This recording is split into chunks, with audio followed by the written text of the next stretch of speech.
We're seeing this weird leftist, progressive ideology with a super wide net that covers so many things, including all these industries that are set up to make it look like they want a better world, where really they just want to dominate a sector of the market, whether it's green energy or agriculture or food or plant-based meat or any of this fucking psycho shit that they're trying to push all the time. They're doing it for profit, and they're doing it this super wide net of being a good person, being a progressive. That's why I call it neoliberal communism, and I say that Deng Xiaoping character we were talking about earlier is like he's the guy that nobody knows about, except I mean the Chinese do obviously, but we really need to pay attention to what he cooked up and how what they have, whether it's World Economic Forum or UN or the WHO with their god-awful treaty to, the health sovereignty thing. Have you seen, what I'm talking about, right? What is that? Well, let me finish the thought and we'll come back to it. They're copying that same model. It's neoliberalism, which is how do you get huge corporations to be able to basically get tons of money and have monopoly power and make it off of the government. That's why the Rockefeller guy would have been interested in all this. And how do you do it with a communist ideology at the same time? China is the model. We're seeing it build out in the West. This stuff, like we now are seeing proof. It just came out the other day that the Chinese are like funding the trans stuff. They're like pushing it, right? I just wrote a book. I didn't even know that to put it in the book. I wrote a book about the trans stuff. It just came out on the 29th. Called The Queering of the American Child, to talk about how schools have been turned into like indoctrination centers. It all goes back to the not just Marxist but Maoist strategy to make the world conform, that politics of compliance, to make the world conform to this new ideological vision that they have. And it's got to be like we were saying, it's got to be religious, like to the people who believe it. It is religious to the people that believe it. Values. They even say that. Klaus Schwab said that you can't rationalize, or you can't. How did he say it? You can't rationalize values through the intellectual process alone. It requires faith. We've all seen children that grow up in religious cults. We've all seen the horror stories of children that come from these radical religious cults, and they escape when they get older, and they tell the story of the indoctrination and what all they believed. When I see a woman and she's got 3 trans kids, that is what I think of. Yeah, I think of someone who is a full adherent and ideologically captured by this cult to the point where they see value in having their child be a part of the LGBTQ movement because it looks good for them socially. It's like they have a flag on their fucking porch. Yep. And they wave their kids around, and it's weird. That's and it's not everybody. No, it's not everybody. But it's not everybody that has trans kids or kid who thinks he's trans. It's probably gay, and probably if you leave them alone and don't encourage them to, or a young woman with themselves. trauma or autism going through her period, which is like, what's going on in my body? Right. I don't like it. If you have girls, that's a traumatic experience for them. It's very difficult. It's confusing. It's weird. That's why we wrote this book, man. It's the whole book is like queer theory is the doctrine of a religious cult. Yeah. And it's based on sex. It primarily targets kids, and it's got barely anything to do with gay people. Almost nothing. And so also this idea that the only way to fix what's bothering you is surgery is crazy, or Lupron, hormones is crazy. Oh my God, it's insane. Well, in Europe, in the UK rather, they've banned these hormone blockers now for children. Yeah, the UK, the NHS just backed off of that completely. It's like, okay, your move, United States, because this is serious. It is serious. And what scares me is that they have a socialized medicine system, and they can back off of things, I think, a little bit easier than we can in America when they've opened up how many gender-affirming care clinics. There's a path, and I mean, I don't know how many legislators pay attention to the show, but they should take it seriously. Missouri has kind of tread the way. A lot of these states, there's 26 states that have tried to ban transgender care so far, and they're getting sued.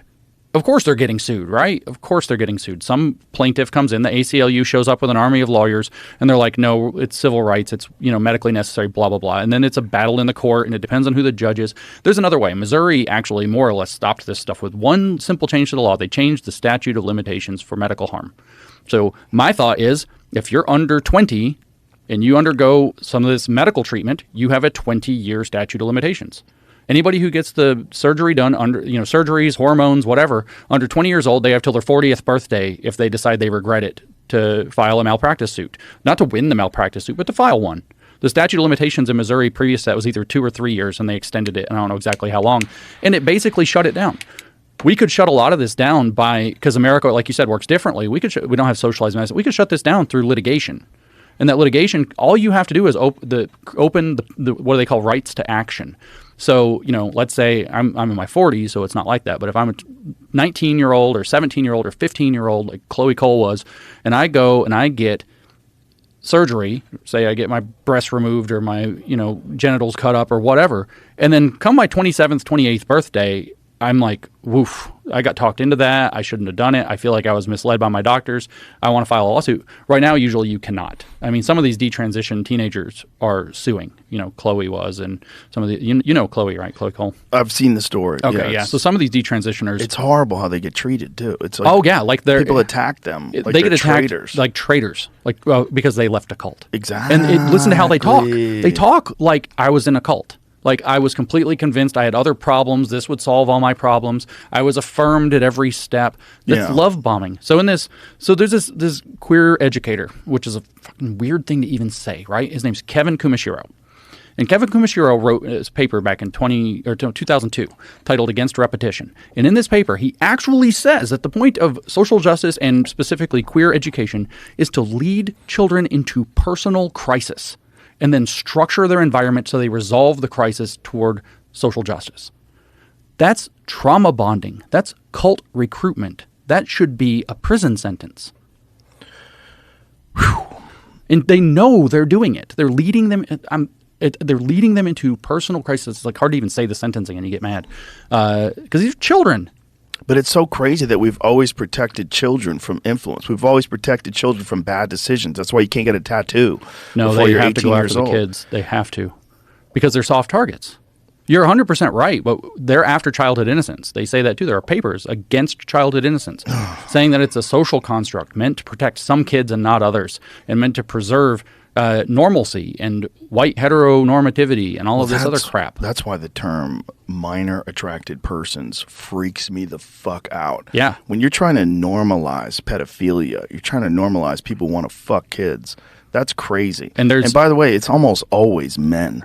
Like you are empowering the creepiest of creeps. The creepy creeps. The monsters of the male species. The ones, if you want to talk about men, like men being toxic, the most toxic. Yeah. You're empowering like the 0.01%. The evil ones. The ones infected by demons. Yeah. That want them to go fuck kids. You're empowering them by telling them that it's an identity.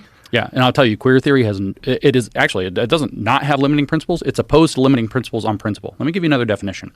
This is a book called Saint Foucault, naming the Michel Foucault, the postmodern guy we made fun of back in the grievance studies papers. And so Michel Foucault is lionized in this book, and this is the book where queer in queer theory gets defined. David Halperin wrote it. 95 is the date. And it's right there in the paragraph that he writes defining queer. It starts with these three words: unlike gay identity. Has virtually nothing to do with gay people. Why? He says, because that's rooted in a positive truth. You're gay, right? That's a truth. You're gay. He says queer need not be grounded, he says, in any positive truth or any stable reality. It is whatever is opposed to the normal, the legitimate, and the dominant. What? So normal and legitimate, I mean, they're always after the dominant, so we can just... But isn't that local? Because like if you're in West Hollywood, the dominant is gay. Well, they don't want normal. They don't like that either. It's not about gay. So you'd have to be opposed to the gay. You'd be straight. They literally. I hate using huge words on shows. It's homonormativity is what they call that. If you consider being gay normal as a normal part of society, that's homonormativity. It's as bad as heteronormativity. It's no better because again, it's real simple. We said it earlier. Stability repels revolutions. They need radical people. They need queer activists who want to destabilize the normal and undermine the legitimate at every turn. Jesus Christ. And that, like. I don't have to have a tinfoil hat for this. We can just crumple that up and throw it in the trash. This is black and white in their literature. This is what they're like, hey, look what we're going to do. Let's protect the boy lovers. Yeah, Gail Rubin, 1984. I mean, you want the citation. These people are dead serious, and they are opposed to the idea. So this started by me saying they're opposed to limiting principles on principle. What does that mean? It means at some point, somebody's going to say, you know what? You want to hump kids? No. That's a limiting principle. We draw the line at kids. That's a limiting principle. They're opposed, actually, to anything that tells them no.